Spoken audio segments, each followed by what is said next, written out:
G'day, welcome to this week's video. My name is Robert Goudie and I just had a really interesting conversation with an older couple who were keen to look at the options and understand the risks about going guarantor for their son who was keen to buy a house. Now, before I went through the risks of being guarantor, I took a step back and said, right, what's he doing at the moment, which is renting. And obviously everyone wants to own their own home and everyone has that feeling that rent is dead money. So I've challenged them on that to say, well, is it dead money? Let's look at the alternative. And currently paying $350 per week in a small country town in Victoria, country Victoria. Now, to buy an equivalent place, they've agreed that you probably need to spend $350,000. Now, I've done the numbers and the cash flow on a loan of $350,000 at 7% over a 25-year loan.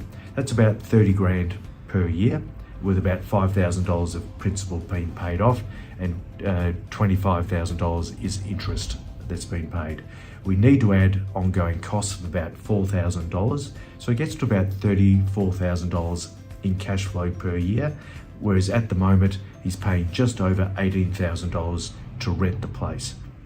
So on a per week basis, the $350 per week rent will be replaced by home loan and other costs of close to probably just over $650 per week. So cash flow is going to be increased by $300 per week, which will mean that you don't have the ability to go and do, a meal out at the pub, cafes, coffees, things, all those extra things that we all value in life. So I've challenged them that sometimes rent is not always dead money. And I know these numbers are based on small town in country Victoria, not in our major capital cities where rent and home ownership are completely different, but it is still an interesting exercise to go through. And sometimes rent is not dead money.